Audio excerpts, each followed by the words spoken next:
We've always been told that running power comes from the legs, right? But what if I told you that's only half the story? Today we're going to dig into a pretty counterintuitive secret about your arms that could completely change your stride. So, I want you to just start with this question. Just think about it. What if the most powerful tool you have to run faster, to run more efficiently, wasn't your quads or your calves, but something you've probably been ignoring this whole time?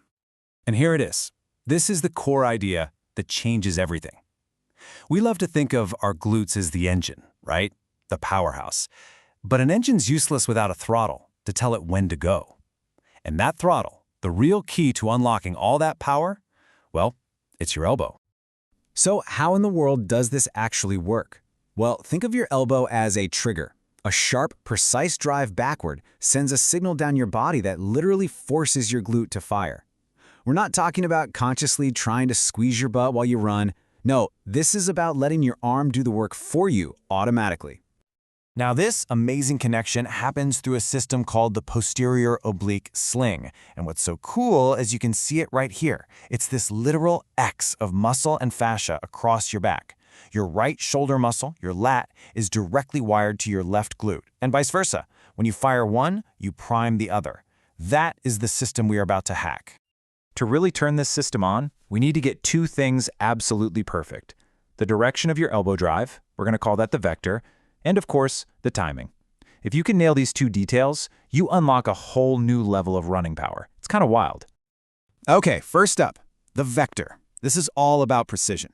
Your arm isn't just flailing around. You want to keep that elbow bent at about 90 degrees and imagine it's sliding on a rail right next to your ribs, nice and low, nice and tight.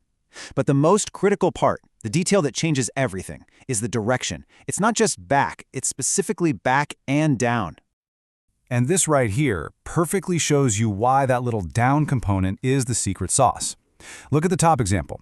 When you pull your elbow back and up, you end up using your neck and shoulder muscles, your upper traps. That just creates tension and completely disconnects the system. But look at the bottom.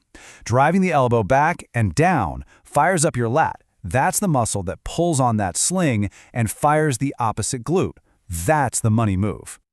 So you've got the direction. Now you need the timing. And it has to be perfectly synchronized. It's like a dance. Your most powerful backward elbow drive needs to happen at the exact instant your opposite foot hits the ground.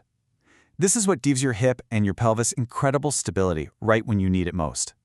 Let's walk through it. Say you're landing on your left foot. Okay? At that exact moment of impact, you are actively driving your right elbow back and down.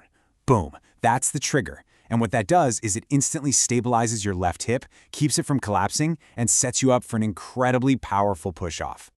Okay, the science is cool, for sure. But how do you actually feel this when you're out there, actually running? Let's go through 3 super simple, memorable cues you can use literally on your next run to put this into practice. All right, your first cue is a visual one. I want you to imagine there's a nail sticking out of a wall behind you, maybe right around hip height. Every single stride, your goal is to hammer that nail with the point of your elbow. Because the nail is low, this forces you to drive your elbow back and down, not up and out. Next up, a sensory cue. This is one you have to feel. As your arm swings back, the inside of your wrist, or maybe your thumb, should physically graze the waistband of your shorts. If your hand is just floating way out from your body, you're just leaking power. This little cue makes sure your arms stay low and tight, right where you want them. And finally, a mechanical cue for you, pocket to pocket. Now the key here is that about 80% of your energy should be focused on the explosive backward drive to your back pocket. The forward swing, that's just a relaxed recovery. All the power, all the focus, comes from that powerful backward motion. You know what, to really drive this home, let's do a quick drill. You can do this right now wherever you are. I want you to physically experience that posterior oblique sling firing up for yourself. Okay, go find a wall. Just like this, stand tall and place your right palm on the wall behind you with your arms straight. Now, push. Push hard into that wall. Feel that big muscle under your armpit, your lat. Get tight. Good. Now, while you're holding that push, I want you to consciously squeeze your left glute. You feel that? That diagonal line of tension that's running right across your lower back? That is the sling. That is the connection. That's what you're tapping into with every single stride when you get this right. It's pretty amazing, isn't it?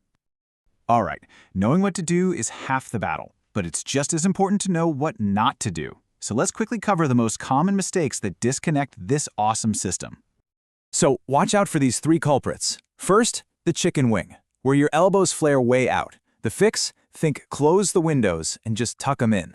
Second, the shrug, where your shoulders slowly creep up to your ears. Just remind yourself to pull your shoulders down and back. And finally, the drummer. You're punching forward, but there's no power in the backswing. The fix is so simple. Just think elbows back. So we've covered a lot of detail.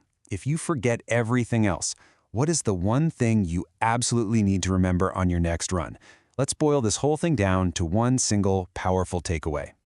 This is it. This is the simple equation for effortless running power. A sharp elbow back equals a powerful hip scrape. It is pure cause and effect. Your only job is to focus on the cause, your elbow, and that powerful effect in your hips is going to follow automatically.